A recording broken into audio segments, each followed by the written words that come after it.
किया और इस समय वह विशेष बॉक्स में आसीन है। हम भारत में उनके सुखद और सफल प्रवास की कामना करते हैं। हम अंतर्संसदीय संघ के प्रेसिडेंट के रूप में उनकी भूमिका के लिए सफलता की भी कामना करते हैं। उनके माध्यम से हम तंजानिया गणराज्य की संसद के सदस्यों, तंजानिया की सरकार तथा वहाँ की मित्र जनता को बधाई और शुभकामनाएं देते हैं। मान्य सदस्यगण, जैसा कि आपको समाचार भाग 2 के माध्यम से पहले ही सूचित किया जा चुका है कि माननीय वित्त मंत्री जी के बजट भाषण की प्रतियां हार्ड कॉपी के रूप में उपलब्ध कराई जाएगी। अतः बजट प्रस्तुत हो जाने के पश्चात माननीय सदस्य कृपया बजट भाषण की अपनी अपनी प्रति प्रकाशन काउंटर से प्राप्त कर लें। आपको ये भी सूचित किया जाता है कि माननीय मंत्री द्वारा बजट प्रस्तुत किए जाने के पश्चात बजट की प्रतियां आपको मेंबर्स पोर्टल के माध्यम से भी उपलब्ध करा दी जाएगी। माननीय वित्त मंत्री Shrimati Nirmala Sitharaman.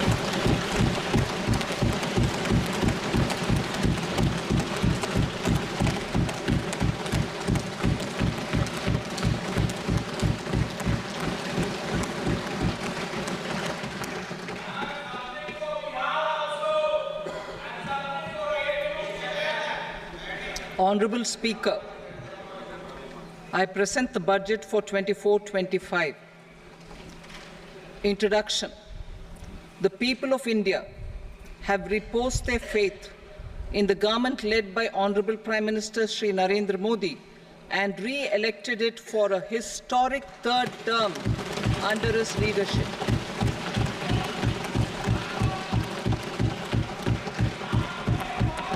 We are grateful for their support, faith, and trust in our policies. We are determined to ensure that all Indians, regardless of religion, caste, gender, and age, make substantial progress in realizing their life goals and aspirations. Global context. The global economy, while performing better than expected, is still in the grip of policy uncertainties. Elevated asset prices, political uncertainties, and shipping disruptions continue to pose significant downside risks for growth and upside risks to inflation. In this context, India's economic growth continues to be the shining exception and will remain so in the years ahead.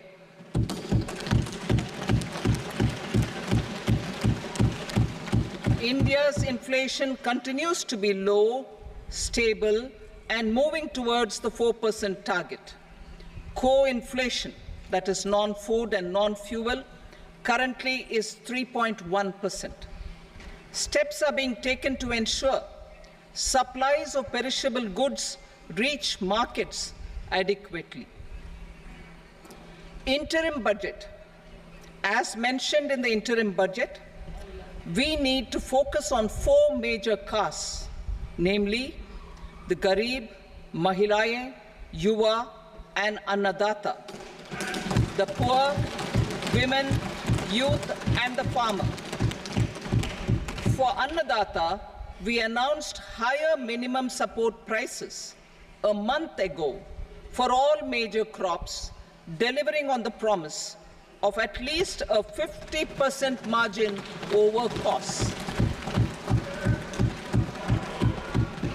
Pradhan Mantri Garib Kalyan Anna Yojana was extended for 5 years, benefiting more than 80 crore people. Administrative actions for approval and implementation of various schemes announced in the interim budget are well underway. The required allocations have been made. Budget theme. Turning attention to the full year and beyond in this budget, we particularly focus on employment, skilling, MSMEs, and the middle class. I am happy to announce the Prime Minister's package of 5 schemes and initiatives to facilitate employment, skilling, and other opportunities for 4.1 crore youth over a 5-year period, with a central outlay of 2 lakh crore rupees. I will speak about them shortly, while more details may be seen in the annexure.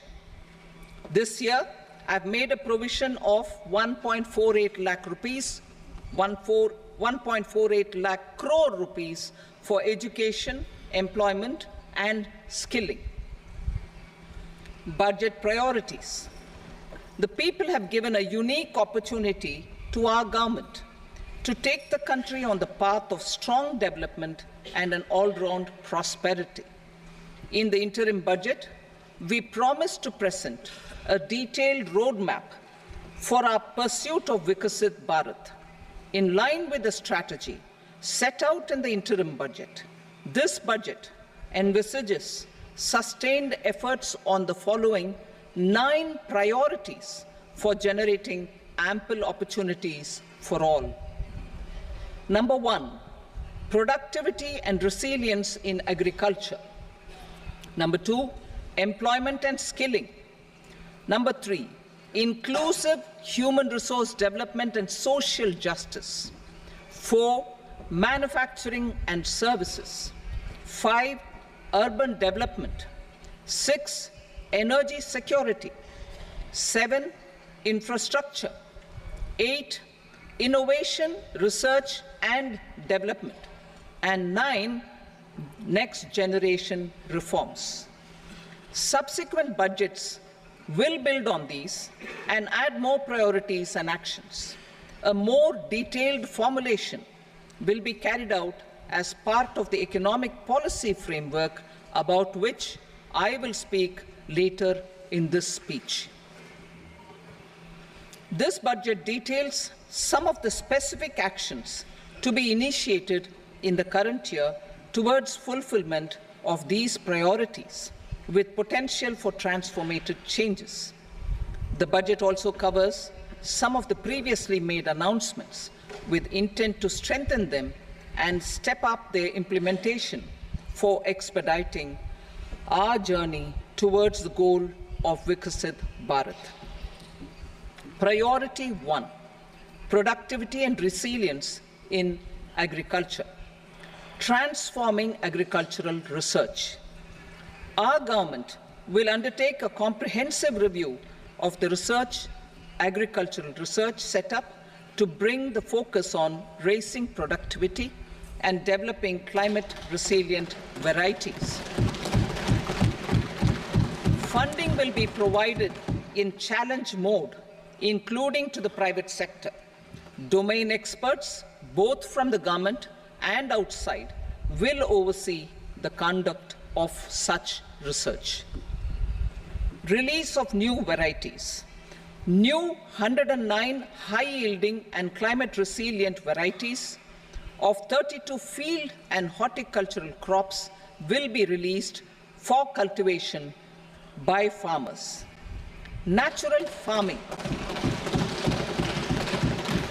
In the next 2 years, 1 crore farmers across the country will be initiated into natural farming, supported by certification and branding. Implementation will be through scientific institutions and willing gram panchayats. 10,000 need-based bio-input resource centers will be established.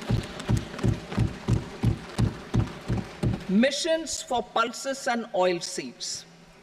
For achieving self-sufficiency in pulses and oil seeds, we will strengthen their production, storage, and marketing. As announced in the interim budget, a strategy is being put in place to achieve Atmanirbharta for oil seeds such as mustard, groundnut, sesame, soybean, and sunflower. Vegetable production and supply chains. Large-scale clusters for vegetable production will be developed closer to major consumption centers. We will promote farmer-producer organizations, cooperatives, and startups for vegetable supply chains, including for collection and storage and marketing. Digital public infrastructure for agriculture. Buoyed by the success of the pilot project, our government, in partnership with the states, will facilitate the implementation of the digital public infrastructure in agriculture for coverage of farmers and their lands in 3 years. During this year, digital crop survey for Kharif using the DPI will be taken up in 400 districts. The details of 6 crore farmers and their lands will be brought into the farmer and land registries. Further, the issuance of Jan Samarth-based Kisan credit cards will be enabled in 5 states. Shrimp production and export. Financial support for setting up a network of nucleus breeding centers for shrimp brood stocks will be provided. Financing for shrimp farming, processing, and export will be facilitated through NABARD. National cooperation policy. Our government will bring out a national cooperation policy for systematic, orderly, and all-round development of the cooperative sector, fast-tracking growth of rural economy and generation of employment opportunities on a large scale will be the policy goal. This year, I have made a provision of 1.52 lakh crore rupees for agriculture and allied sectors.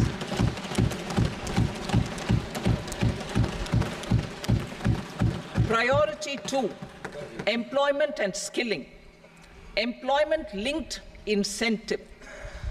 Our government will implement following 3 schemes for employment-linked incentive as part of the Prime Minister's package.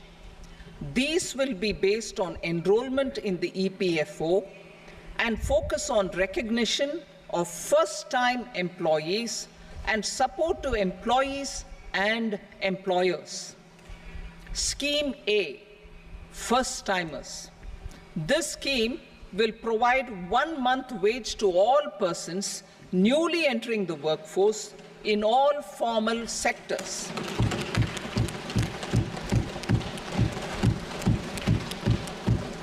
Direct benefit transfer of 1 month's salary in 3 installments to first-time employees as registered in the EPFO will be up to 15,000 rupees. The eligibility limit will be a salary of 1 lakh per month. The scheme is expected to benefit 210 lakh youths.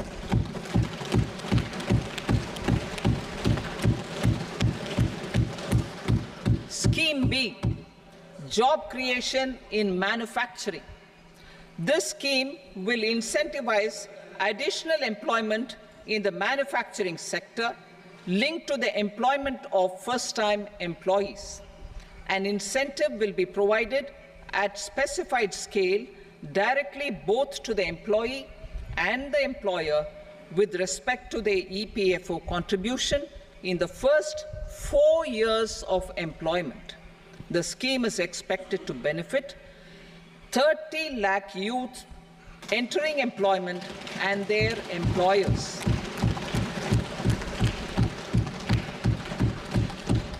Scheme C, support to employers. This employer-focused scheme will cover additional employment in all sectors. All additional employment within a salary of 1 lakh rupee per month will be counted. The government will reimburse to employers up to 3,000 rupees per month for 2 years towards the EPFO contribution for each additional employee.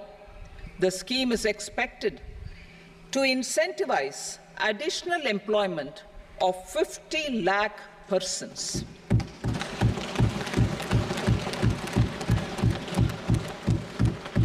Participation of women in the workforce. We will facilitate higher participation of women in the workforce through setting up of working women hostels in collaboration with industry and establishing creches. In addition, the partnership will seek to organize women-specific skilling programs and promotion of market access for women SHG enterprises. Skilling program. I'm happy to announce a new centrally sponsored scheme as the fourth scheme under the Prime Minister's package for skilling in collaboration with state governments and industry. 20 lakh youth will be skilled over a 5-year period.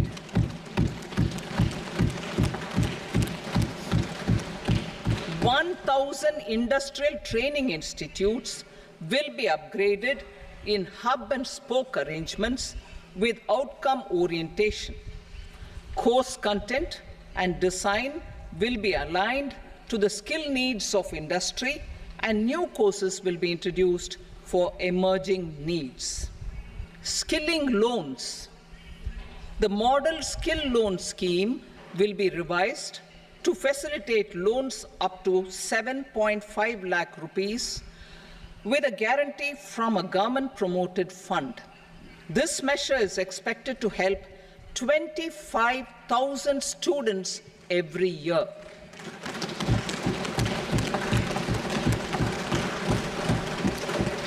Education loans. For helping our youth who have not been eligible for any benefit under government schemes and policies, I am happy to announce a financial support for loans up to 10 lakh rupees for higher education in domestic institutions.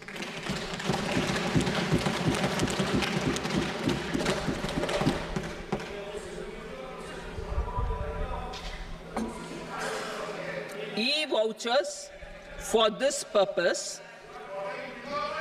E-vouchers for this purpose will be given directly to 1 lakh students every year for annual interest subvention of 3% of the loan amount.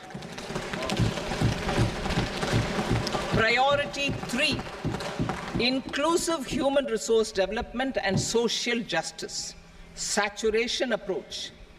Our government is committed to all-round, all-pervasive, and all-inclusive development of people, particularly farmers, youth, women, and the poor. For achieving social justice comprehensively, the saturation approach of covering all eligible people through various programs, including those for education and health, will be adopted to empower them by improving their capabilities. Implementation of schemes meant for supporting economic activities by craftsmen, artisans, self-help groups, scheduled caste, scheduled tribe, and women entrepreneurs and street vendors such as the PM Vishwakarma, PM Swanidhi, National Livelihood Missions, and Stand Up India will be stepped up. Purvodaya. The states in the eastern part of the country are rich in endowments and have strong cultural traditions. We will formulate a plan, Purvodaya, for the all-round development of the eastern region of the country, covering Bihar, Jharkhand, West Bengal, Odisha, and Andhra Pradesh. This will cover human resource development, infrastructure, and generation of economic opportunities to make the region an engine to attain Vikasit Bharat. On the Amritsar-Kolkata industrial corridor, we will support development of an industrial node at Gaya. This corridor will catalyze industrial development of the eastern region. the industrial node at Gaya will also be a good model for developing our ancient centers of cultural importance into future centers of modern economy. This model shall showcase Vikas B, Virasat B in our growth trajectory. We will also support development of road connectivity projects, namely 1. Patna-Purnia Expressway, 2. Buxar-Bhagalpur Expressway, 3. Bodh Gaya, Rajgir, Vaishali and Darbhanga spurs, and 4. Additional 2-lane bridge over River Ganga at Buxar at a total cost of 26,000 crore rupees.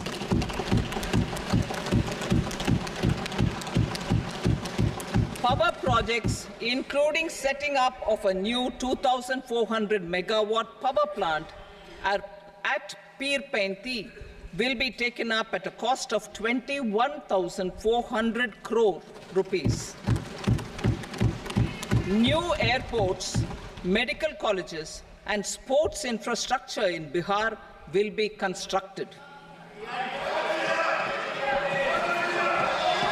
An additional allocation to support capital investments will be provided.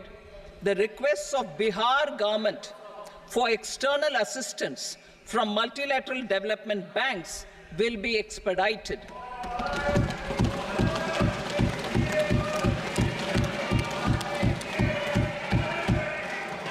Andhra Pradesh Reorganization Act. Our government has made concerted efforts to fulfill the commitments in Andhra Pradesh Reorganization Act.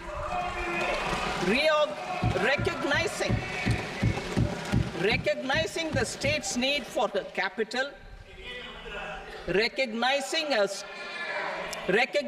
the state's need for a capital, we will facilitate special financial support through multilateral development agencies.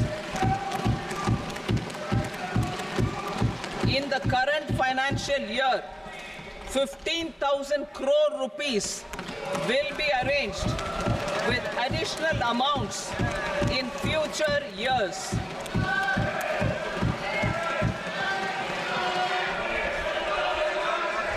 Our government is fully committed to financing and early completion of the Polavaram irrigation project, which is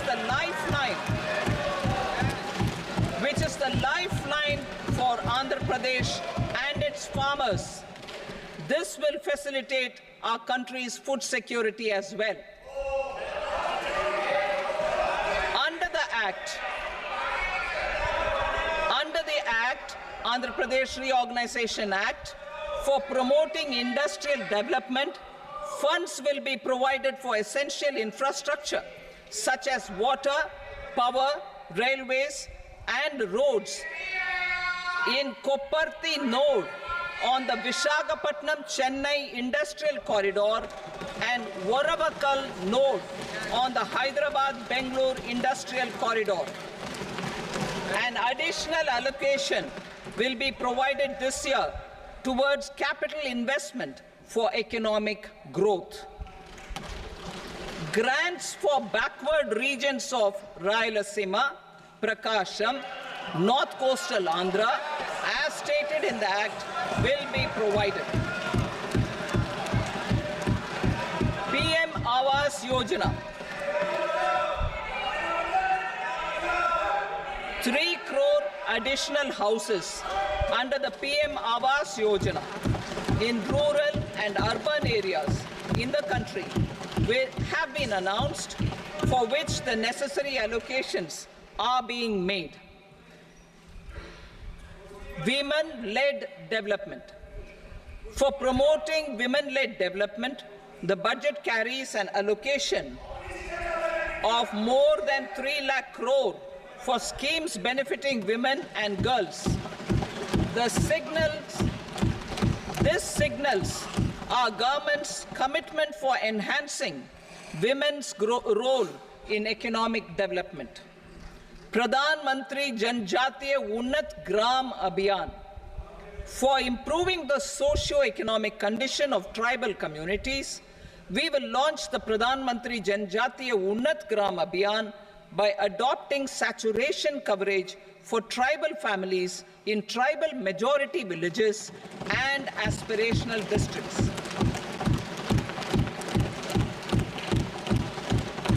This will cover 63,000 villages, benefiting 5 crore tribal people. Bank branches in northeastern region. More than 100 branches of India Post Payment Bank will be set up in the northeast region to expand the banking services. This year, I have made a provision of 2.66 lakh crore rupees for rural development, including rural infrastructure. Priority 4, manufacturing and services, support for promotion of MSMEs. This budget provides special attention to MSMEs and manufacturing, particularly labor-intensive manufacturing. We have formulated a package covering financing, regulatory changes, and technology support for MSMEs to help them grow and also compete globally, as mentioned in the interim budget. I am happy to announce the following specific measures. Credit guarantee scheme for MSMEs in the manufacturing sector. For facilitating term loans to MSMEs for purchase of machinery and equipment without collateral or third-party guarantee, a credit guarantee scheme will be introduced. The scheme will operate on pooling of credit risks of such MSMEs. A separately constituted self-financing guarantee fund will provide to each applicant guarantee cover up to 100 crore rupees, while the loan amount may be larger. The borrower will have to provide an upfront guarantee fee and an annual guarantee fee on the reducing loan balance. New assessment model for MSME credit. Public sector banks will build their own in-house capability to assess MSMEs for credit instead of relying on external assessment. They will also take a lead in developing or getting developed a new credit assessment model based on the scoring of digital footprints of the MSMEs in the economy. This is expected to be a significant improvement over the traditional assessment of credit eligibility based only on asset or turnover criteria. That will also cover MSMEs without a formal accounting system. Credit support to MSMEs during stress period. I'm happy to announce a new mechanism for facilitating continuation of bank credit to MSMEs during their stress period while being in special mention account, SMA stage, for reasons beyond their control. MSMEs need credit to continue their business and to avoid getting into the NPA stage. Credit availability will be supported through a guarantee from a government-promoted fund. Mudra loans. The limit of Mudra loans will be enhanced to 20 lakh from the current 10 lakh for those entrepreneurs who have availed and successfully repaid previous loans under the Tarun category. Enhanced scope for mandatory onboarding in trades. For facilitating MSMEs to unlock their working capital by converting their trade receivables into cash, I propose to reduce the turnover threshold of buyers for mandatory onboarding on the trades platform from rupees 500 crore to 250 crore rupees. This measure will bring 22 more CPSCs and 7,000 more companies onto the platform. Medium enterprises will also be included in the scope of the suppliers. SIDBI branches in MSME clusters. SIDBI will open new branches to expand its reach to serve all major MSME clusters within 3 years and provide direct credit to them. With the opening of 24 such branches this year, the service coverage will expand to 168 out of 242 major clusters. MSME units for food irradiation, quality and safety testing. Financial support for setting up of 50 multi-product food irradiation units in the MSME sector will be provided. Setting up of 100 food quality and safety testing labs with NABL accreditation will be facilitated.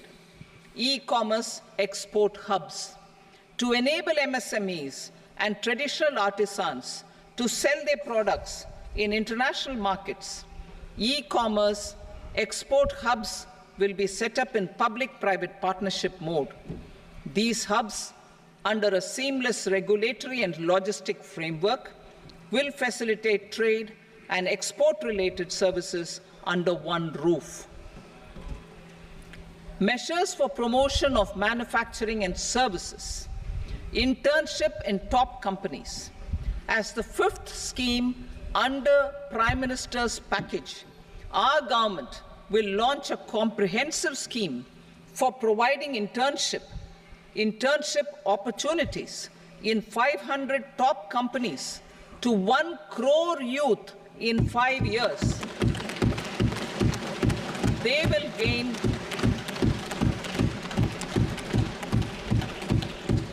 will gain exposure for 12 months to real-life business environment, varied professions, and employment opportunities. An internship allowance of 5,000 per month, 5,000 rupees per month, along with a one-time assistance of 6,000 rupees will be provided. Companies will be expected to bear the training cost and 10% of their internship cost from their CSR funds. Industrial parks. Our government will facilitate development of investment-ready, plug-and-play industrial parks with complete infrastructure in or near 100 cities in partnership with the states and private sector by better using town planning schemes. 12 industrial parks under the National Industrial Corridor Development Program also will be sanctioned.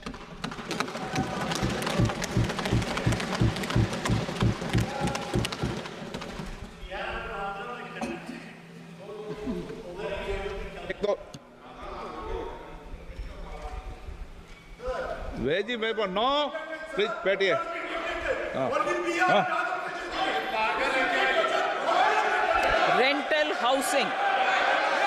Rental housing with dormitory type accommodation for industrial workers will be, just 1 minute. Rental housing, I repeat, rental housing with dormitory type accommodation for industrial workers will be facilitated in PPP mode with VGF support and commitment from anchor industries. Shipping industry, ownership, leasing and flagging reforms will be implemented to improve the share of Indian shipping industry and generate more employment. Critical mineral mission. We will set up a critical mineral mission for domestic production, recycling of critical minerals, and overseas acquisition of critical mineral assets. Its mandate will include technology development, skilled workforce, extended producer responsibility framework, and a suitable financing mechanism. Offshore mining of minerals. Our government will launch the auction of the first tranche of offshore blocks for mining, building on the exploration already carried out. Digital public infrastructure applications. Turning to the services sector, I propose development of DPI applications at population scale for productivity gains, business opportunities, and innovation by the private sector. These are planned in the areas of credit, e-commerce, education, health, law and justice, logistics, MSME service delivery, and urban governance. Integrated technology platform for IBC ecosystem. An integrated technology platform will be set up for improving the outcomes under the Insolvency Bankruptcy Code for achieving consistency, transparency, timely processing, and better oversight for all stakeholders. Voluntary closure of LLPs. The services of the Center for Processing Accelerated Corporate Exit, CPACE, will be extended for voluntary closure of LLPs to reduce the closure times. National Company Law Tribunals. The IBC has resolved more than 1,000 companies, resulting in direct recovery of 3.3 lakh crore to creditors. 3.3 lakh crore rupees to creditors. In addition, 28,000 cases involving over 10 lakh crore rupees have been disposed of even prior to admission.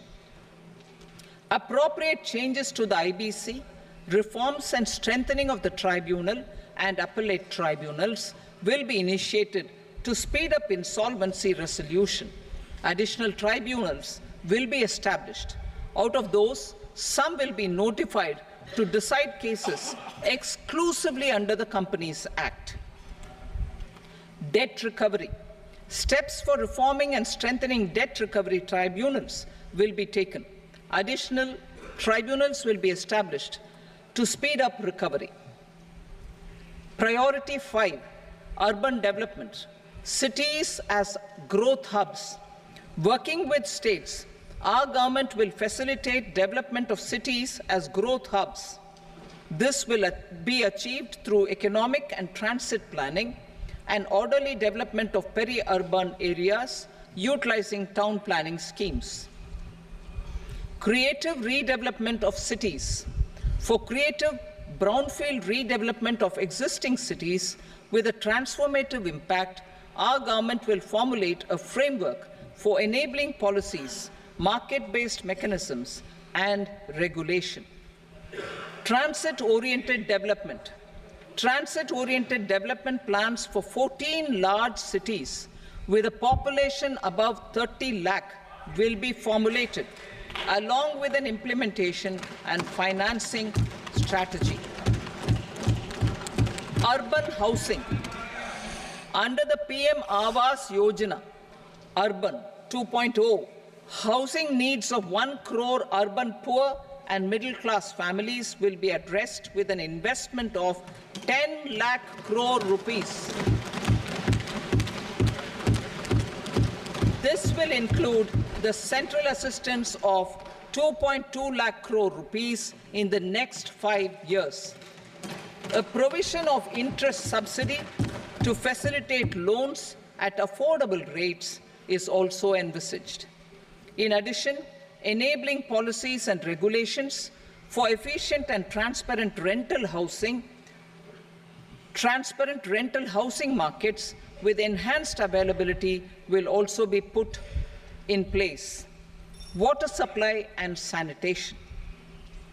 In partnership with state governments and multilateral development banks, we will promote water supply, sewage treatments, and solid waste management projects and services for 100 large cities through bankable projects. These projects will also envisage use of treated water for irrigation and filling up of tanks in nearby areas. Street markets. Building on the success of PM Swanidhi scheme in transforming the lives of street vendors, our government envisions a scheme to support each year, over the next 5 years, the development of 100 weekly hearts or street food hubs in select cities. Stamp duty. We will encourage states which continue to charge high stamp duty to moderate the rates for all and also consider further lowering duties for properties purchased by women. This reform will be made an essential component of urban development schemes. Priority 6, energy security, energy transition. In the interim budget, I had announced our strategy to sustain high and more resource-efficient economic growth, along with the energy security in terms of availability, accessibility, and affordability.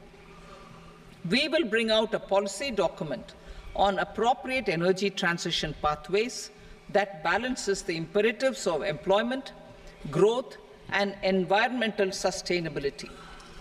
PM Surya Ghar Muft Bijli Yojana. PM Surya Ghar Muft Bijli Yojana. In line with the announcement in the interim budget,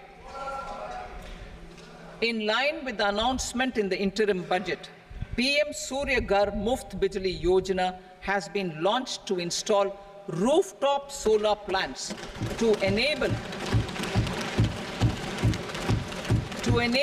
1 crore households obtain free electricity up to 300 units every month. The scheme has generated remarkable response with more than 1.28 crore registrations and 14 lakh applications, and we will further encourage it. Pumped storage policy. A policy for promoting pumped storage projects will be brought out for electricity storage and facilitating smooth integration of the growing share of renewable energy with its variable and intermittent nature in the overall energy mix. Research and development of small and modular nuclear reactors. Nuclear energy is expected to form a very significant part of the energy mix for Vikasit Bharat. Towards that pursuit, our government will partner with the private sector for 1. Setting up Bharat Small Reactors, 2. Research and development of Bharat Small Modular Reactor, and 3. Research and development of newer technologies for nuclear energy. The R&D funding announced in the interim budget will be made available for this sector also. Advanced ultra supercritical thermal power plants. The development of indigenous technology for advanced ultra supercritical thermal power plants with much higher efficiency has been completed. A joint venture between NTPC and BHEL will set up a full-scale 800 megawatt commercial plant using AUSC technology. The government will provide the required fiscal support. Moving forward, development of indigenous capacity for the production of high-grade steel and other advanced metallurgy materials for these plants will result in strong spin-off benefits for the economy. Roadmap for hard-to-abate industries. A roadmap for moving the hard-to-abate industries from energy efficiency targets to emission targets will be formulated. Appropriate regulations for transition of these industries from the current perform, achieve, and trade mode to Indian carbon market mode will be put in place. Support to traditional micro and small industries. An investment-grade energy audit of traditional micro and small industries in 60 clusters, including brass and ceramic, will be facilitated. Financial support will be provided for shifting them to cleaner forms of energy and implementation of energy efficiency measures. The scheme will be replicated in another 100 clusters in the next phase. Priority 7, infrastructure investment by central government. Significant investment the central government has made over the years in building and improving infrastructure has had a strong multiplier effect on the economy. We will endeavor to maintain strong fiscal support for infrastructure over the next 5 years, in conjunction with imperatives of other priorities and fiscal consolidation. This year, I have provided 11,11,111 crore rupees for capital expenditure. This would be 3.4% of our GDP. Infrastructure investment by state governments. We will encourage states to provide support of similar scale for infrastructure, subject to their development priorities. A provision of 1.5 lakh crore rupees for long-term interest-free loans have been made this year, also to support the states in their resource allocation. Private investment in infrastructure. Investment in infrastructure by private sector will be promoted through viability gap funding and enabling policies and regulations. A market-based financing framework will be brought out. Pradhan Mantri Gram Sadak Yojana, Phase 4 of the PMGSY will be launched to provide all-weather connectivity to 25,000 rural habitations, which have become eligible in view of their population increase. Irrigation and flood mitigation. Bihar has frequently suffered from floods, many of them originating outside the country.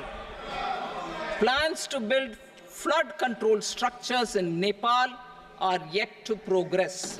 Our government, through the Accelerated Irrigation Benefit Program and other sources, will provide financial support for projects with estimated cost of 11,500 crore rupees, such as the Kosi-Michi intra-state link and 20 other ongoing and new schemes, including barrages, river pollution abatement, and irrigation projects. In addition, survey and investigation of Kosi-related flood mitigation and irrigation projects will be undertaken.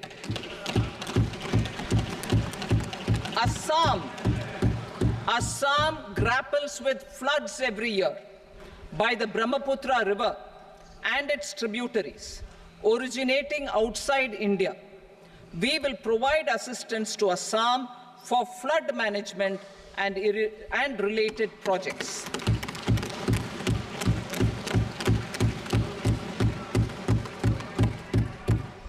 Himachal Pradesh suffered extensive losses due to floods last year.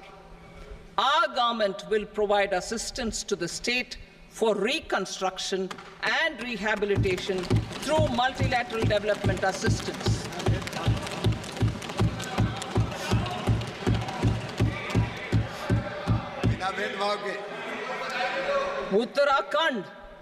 Uttarakhand too suffered losses due to cloudbursts and massive landslides. We will provide assistance to the state. Recently, Sikkim witnessed devastating flash floods and landslides that wreaked havoc across the state. Our government will provide assistance to the state.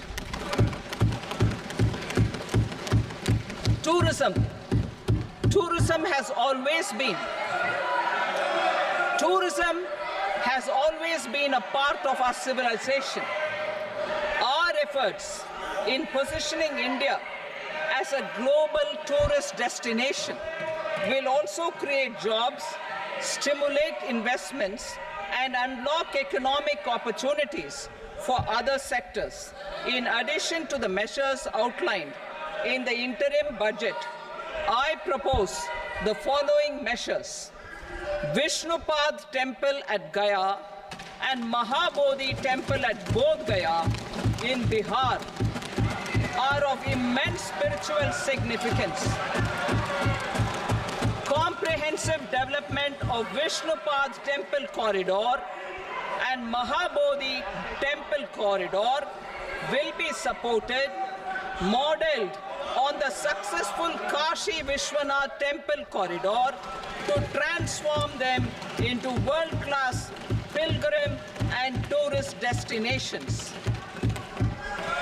Rajgir holds immense religious significance for Hindus, Buddhists, and Jains. The 20th Tirthankara Muniswarata temple in the Jain temple complex is ancient. The Saptarishi, or the 7 hot springs, form a warm water Brahmkund that is sacred. A comprehensive development initiative for Rajgir will be undertaken. Our government will support the development of Nalanda as a tourist center, besides reviving Nalanda University to its glorious stature. Odisha's scenic beauty, temples, monuments, craftsmanship, wildlife sanctuaries, natural landscapes, and pristine beaches make it an ultimate tourism destination. Our government will provide assistance for their development to Odisha as well. Priority 8, innovation, research, and development. We will operationalize the Anusandhan National Research Fund for basic research and prototype development. Further, we will set up a mechanism for spurring private sector-driven research and innovation at commercial scale, with a financing pool of 1 lakh crore rupees in line with the announcement in the interim budget. Space economy. With our continued emphasis on expanding the space economy by 5 times in the next 10 years, a venture capital fund of 1,000 crore rupees will be set up. Priority 9, next generation reforms. Economic policy framework. We will formulate an economic policy framework to delineate the overarching approach to economic development and set the scope of the next generation of reforms for facilitating employment opportunities and sustaining high growth. Our government will initiate and incentivize reforms for 1. Improving productivity of factors of production, and 2. Facilitating markets and sectors to become more efficient. These reforms will cover all factors of production, namely land, labor, capital, and entrepreneurship, and technology as an enabler of improving total factor productivity and bridging inequality. Effective implementation of several of these reforms requires collaboration between the center and the states, and building consensus as development of the country lies in development of the states. For promoting competitive federalism and incentivizing states for faster implementation of reforms, I propose to earmark a significant part of the 50-year interest-free loan. Working with the states, we will initiate the following reforms.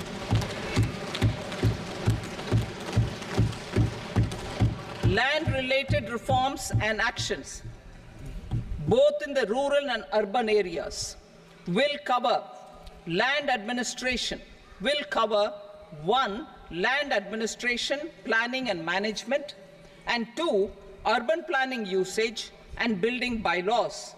These will be incentivized for completion within the next 3 years through appropriate fiscal support. Rural land-related actions. Rural land-related actions will include 1. Assignment of unique land parcel identification number, UL PIN, or Bhu Aadhaar for all lands. 2. Digitization of cadastral maps. 3. Survey of subdivisions, survey of map subdivisions as per current ownership. 4. Establishment of land registry. And 5. Linking to the farmers registry. These actions will also facilitate credit flow and other agricultural services. Urban land-related actions. Land records in urban areas will be digitized with GIS mapping. An IT-based system for property record administration, updating, and tax administration will be established. These will also facilitate improving the financial position of urban local bodies. Labor-related reforms. Services to labor. Our government will facilitate the provision of a wide array of services to labor, including those for employment and skilling. A comprehensive integration of e-Shram portal with other portals will facilitate such one-stop solution. Open architecture databases for the rapidly changing labor market, skill requirements, and available job roles, and a mechanism to connect job aspirants with potential employers and skill providers will be covered in these services. Shram Suvidha and Samadhan portal. Shram Suvidha and Samadhan portal will be revamped to enhance ease of compliance for industry and trade. Capital and entrepreneurship related reforms, financial sector vision and strategy. For meeting financing needs of the economy, our government will bring out a financial sector vision and strategy document to prepare the sector in terms of size, capacity, and skills. This will set the agenda for the next 5 years and guide the work of the government, regulators, financial institutions, and market participants. Taxonomy for climate finance. We will develop taxonomy for climate finance for enhancing the availability of capital for climate adaptation and mitigation. This will support achievement of the country's climate commitments and green transition. Variable capital company structure. We will seek the required legislative approval for providing an efficient and flexible mode for financing leasing of aircrafts and ships and pooled funds of private equity through a variable company structure. Foreign direct investments and overseas investment. The rules and regulations for foreign direct investment and overseas investments will be simplified to 1. Facilitate foreign direct investments, 2. Nudge prioritization, and 3. Promote opportunities for using Indian rupee as a currency for overseas investment. NPS Vatsalya. NPS Vatsalya, a plan for contribution by parents and guardians for minors, will be started. On attaining the age of majority, the plan can be converted seamlessly into a normal NPS account. Use of technology. We have successfully used technology for improving productivity and bridging inequality in our economy during the past 10 years. Public investment in digital infrastructure and innovations by the private sector have helped in improving access of all citizens, particularly the common people, to market resources, education, health and services. We will step up adoption of technology towards digitalization of the economy. Ease of doing business. For enhancing ease of doing business, we are already working on the Jan Vishwas Bill 2.0. Further, states will be incentivized for implementation of the business reforms, action plans, and digitalization. Data and statistics. For improving data governance, collection, processing and management of data and statistics, different sectoral databases, including those established under the Digital India Mission, will be utilized with active use of technology tools. New pension scheme. The committee to review the NPS has made considerable progress in its work. I am happy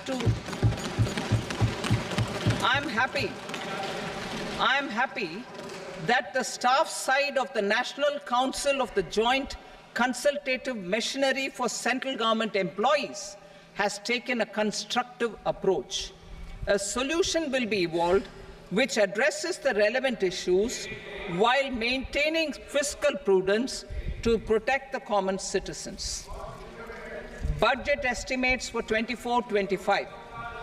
For the year 24-25, total receipts other than borrowings and the total expenditure are estimated at 32.07 lakh crore rupees and 48.21 lakh crore rupees respectively. The net tax receipts are estimated at 25.83 lakh crore rupees. The fiscal deficit is estimated at 4.9% of the GDP. The gross and the net market borrowings through dated securities during 24-25 are estimated at 14.01 lakh crore rupees and 11.63 lakh crore rupees respectively. Both will be less than that in 23-24.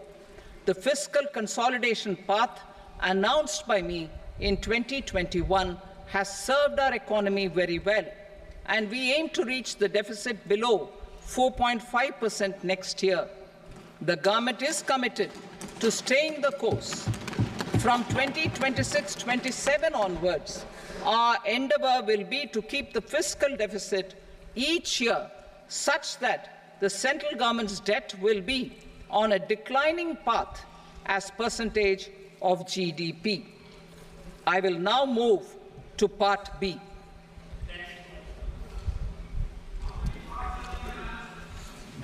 Indirect taxes. Sir, I start with GST.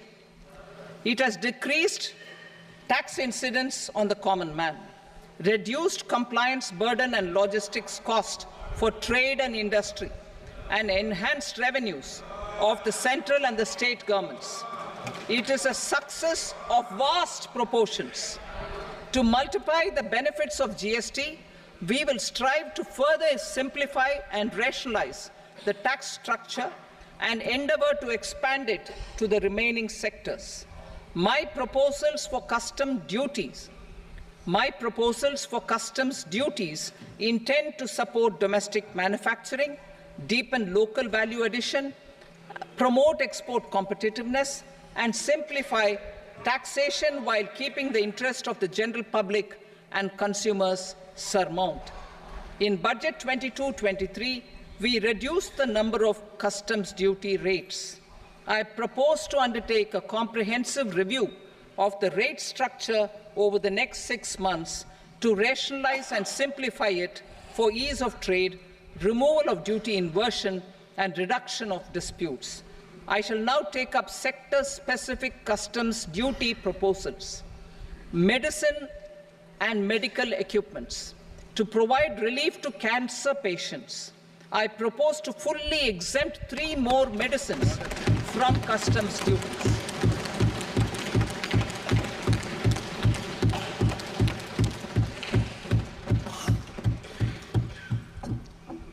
I also propose changes in the BCD on X-ray tubes and flat panel detectors for use in medical X-ray machines under the phased manufacturing program so as to synchronize them with the domestic capacity addition.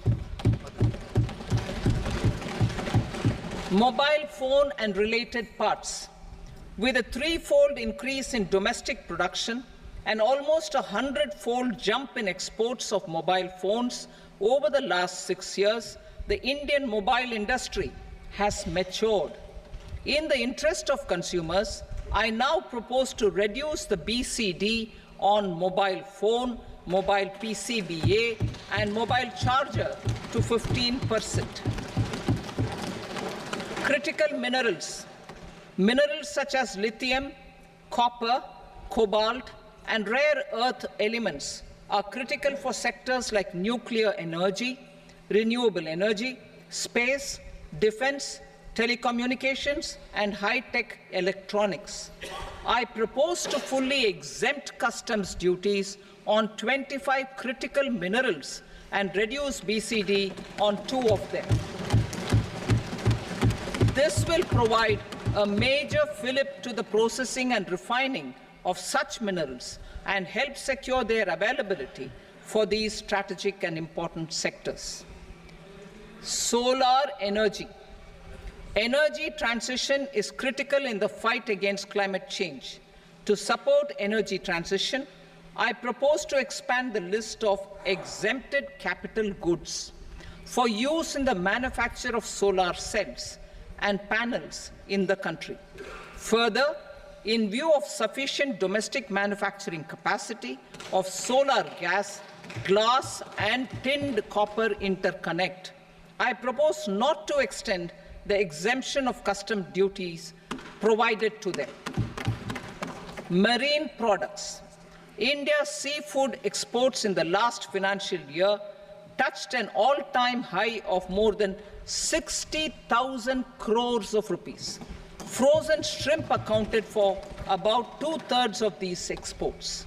To enhance their competitiveness, I propose to reduce BCD on certain broodstock, polychaete worms, shrimp, and fish feed to 5%. I also propose to exempt customs duty on various inputs for manufacture of shrimp and fish feed. Leather and textile. Similarly, to enhance the competitiveness of exports in the leather and textile sectors, I propose to reduce BCD on real down-filling material from duck or goose. I am also making additions to the list of exempted goods for manufacture of leather and textile garments, footwear, and other leather articles for export. To rectify inversion in duty, I propose to reduce BCD subject to conditions on methylene diphenyl diisocyanate, MDI, for manufacture of spandex yarn from 7.5 to 5%. Furthermore, the export duty structure on raw hides, skin, and leather is proposed to be simplified and rationalized. Precious metals. To enhance domestic value addition in gold and precious metal jewelry in the country, I propose to reduce customs duties on gold and silver to 6% and that of platinum to 6.4%. Other metals.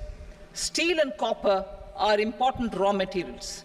To reduce their cost of production, I propose to remove the BCD on ferronickel and blister copper. I am also continuing with nil BCD on ferrous scrap and nickel cathode and concessional BCD of 2.5% on copper scrap. Electronics. To increase value addition in the domestic electronics industry, I propose to remove the BCD subject to conditions on oxygen-free copper for manufacture of resistors. I also propose to exempt certain parts for manufacture of connectors. Chemicals and petrochemicals. To support existing and new capacities in the pipeline, I propose to increase the BCD on ammonium nitrate from 7.5% to 10%. Plastics. PVC flex banners are non-biodegradable and hazardous for environment and health. To curb their imports, I propose to raise the BCD on them from 10 to 25%. Telecommunication equipment. To incentivize domestic manufacturing, I propose to increase the BCD from 10 to 15% on PCBA of specified telecom equipment. Trade facilitation. To promote domestic aviation and boat and ship MRO, I propose to extend the period for export of goods imported for repairs from 6 months to 1 year. I'll read that again. To promote domestic aviation and boat and ship maintenance, repair and operations, I propose to extend the period for export of goods imported for repairs from 6 months to 1 year. In the same vein, I propose to extend the time limit for re-import of goods for repairs under warranty from 3 to 5 years. I now move to direct taxes. We will continue our efforts to simplify taxes, improve taxpayer services, provide tax certainty, and reduce litigation while enhancing revenues for funding the development and welfare schemes of the government. It has been our endeavor to simplify taxation. We have taken a number of measures in the last few years, including introduction of simplified tax regimes without exemptions and deductions for corporate tax and for personal income tax. This has been appreciated by taxpayers. 58% of corporate tax came from the simplified tax regime in the financial year 22-23. Similarly, as per data available till now, for the last fiscal, more than 2/3 have availed the new personal income tax regime. Comprehensive review of the Income Tax Act. I am now announcing a comprehensive review of the Income Tax Act 1961. The purpose is to make the Act concise, lucid, easy to read and understand. This will reduce disputes and litigation, thereby providing tax certainty to the taxpayers. I will also bring down the demand embroiled in litigation. It is proposed to be completed in 6 months.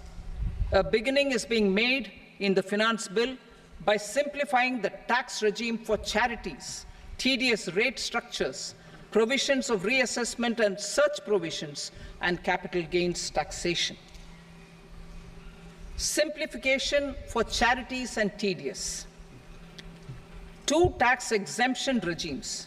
The two tax exemption regimes for charities are proposed to be merged into one.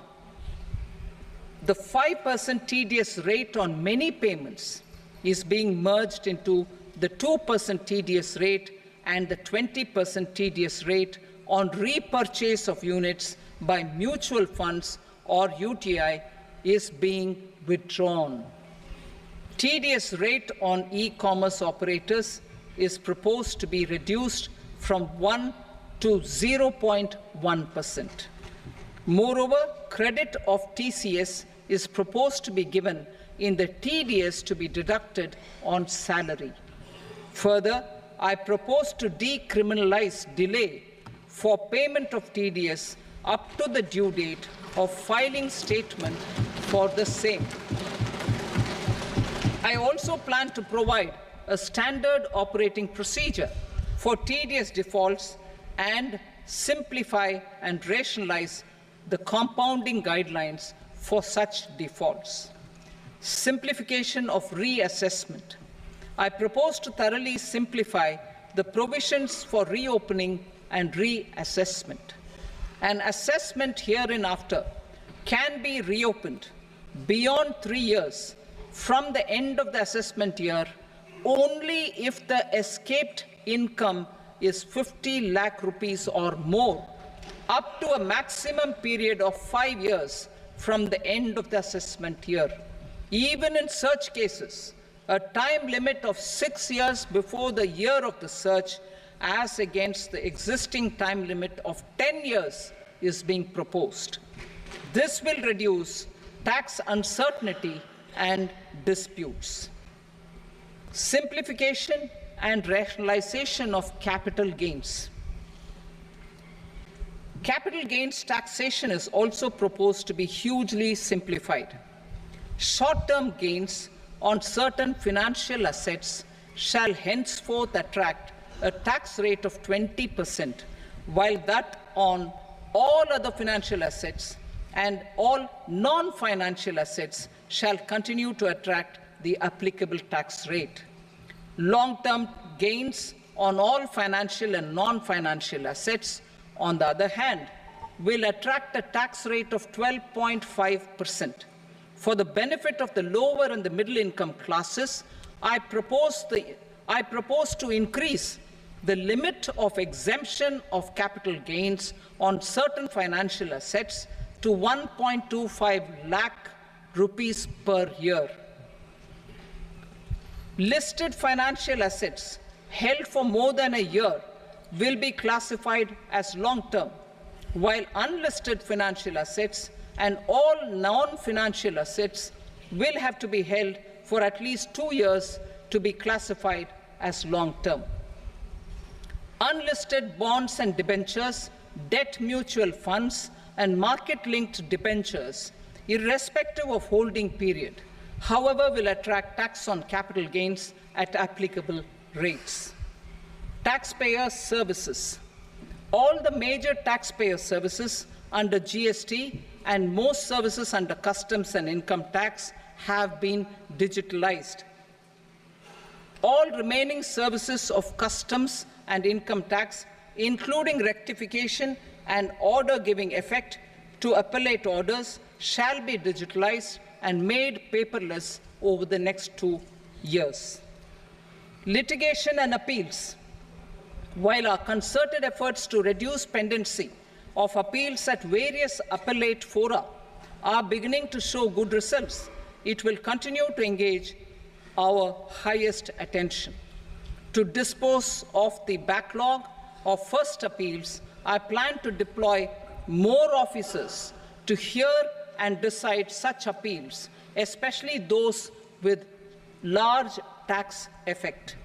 For resolution of certain income tax disputes pending in appeal, I am also proposing Vivad Se Vishwas Scheme 2024.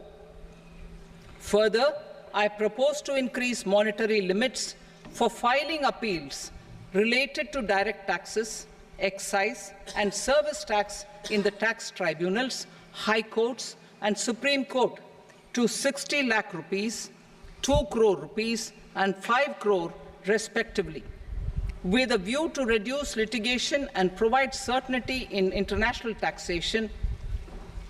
We will expand the scope of safe harbor rules and make them more attractive.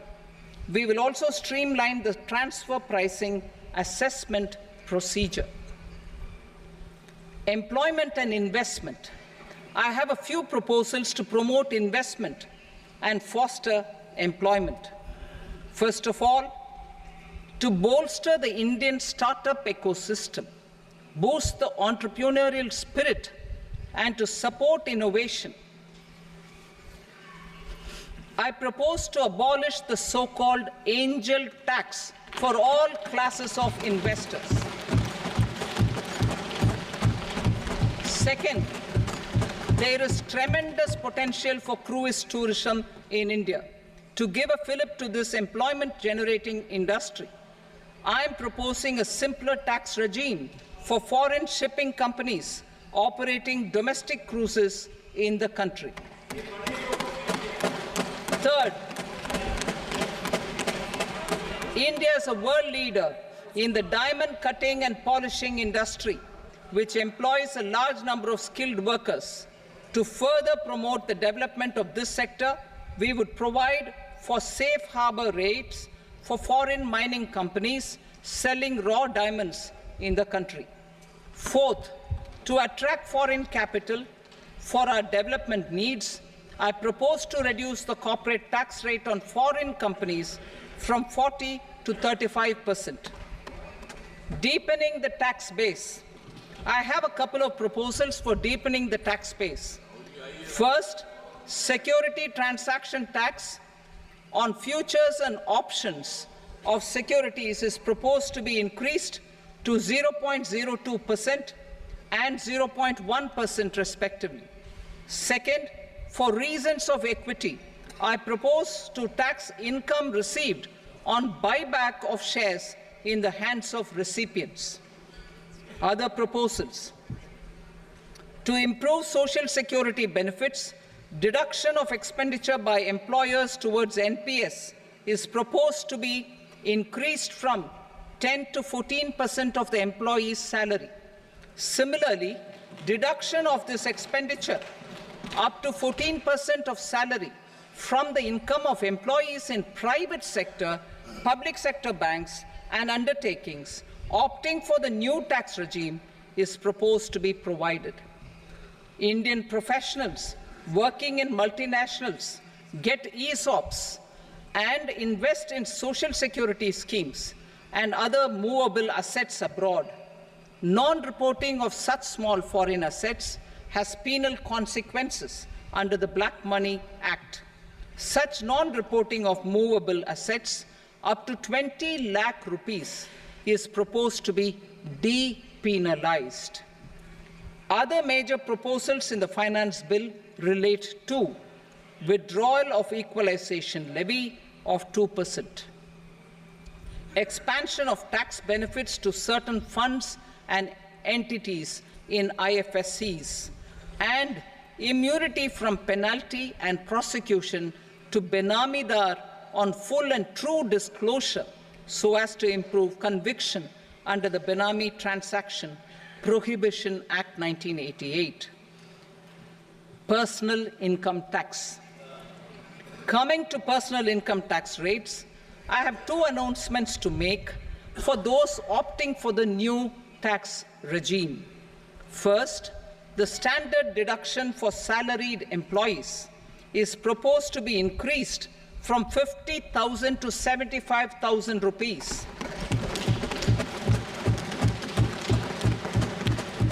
Similarly, deduction on family pension for pensioners is proposed to be enhanced from 15,000 to 25,000 rupees. This will provide relief to about 4 crore salaried individuals and pensioners.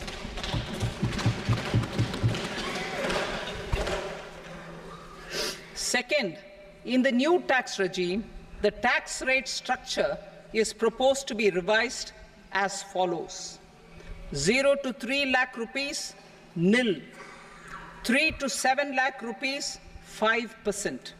7 to 10 lakh rupees, 10%. 10 to 12 lakh rupees, 15%. 12 to 15 lakh rupees, 20%.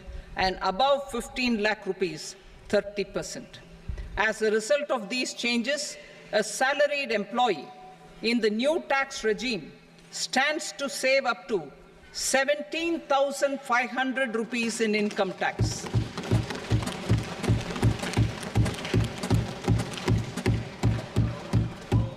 Apart from these, I am also making some other changes as given in the annexure. As a result of these proposals, revenue of about 37,000 crore, that is 29,000 crore in direct taxes and 8,000 crore in indirect taxes will be foregone, while revenue of about 30,000 crore rupees will be additionally mobilized. Thus, the total revenue foregone is about 7,000 crores annually. Mr. Speaker, sir, with this, I commend the budget to this august House. Jai Hind.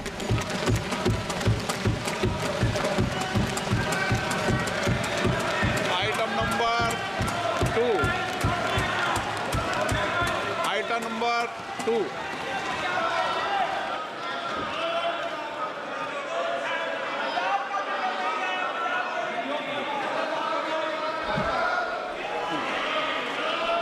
Sir, with your permission, I rise to lay on the table the following statements under Section 3 of the Fiscal Responsibility and Budget Management, FRBM Act 2003, Medium-Term Fiscal Policy cum Fiscal Policy Strategy Statement, and Macroeconomic Framework Statement.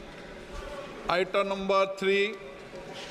Sir, with your permission, I rise to move for leave to introduce the Finance Number 2 Bill 2024.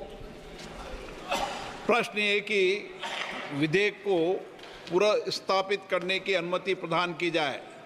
जो सदस्य इसके पक्ष में हाँ कहें, जो सदस्य विरोध में ना कहें। मेरे विचार में निर्णय हाँ वालों के पक्ष में अनुमति प्रदान की जाती है। माननीय मंत्री जी, अब विधेयक पुनर्स्थापित करें। Sir, I introduce the bill. Item number 4. The Union Territory of Jammu and Kashmir budget. Sir, I rise to present a statement, Hindi and English versions, of the estimated receipts and expenditure of the Union Territory of Jammu and Kashmir for the year 24-25.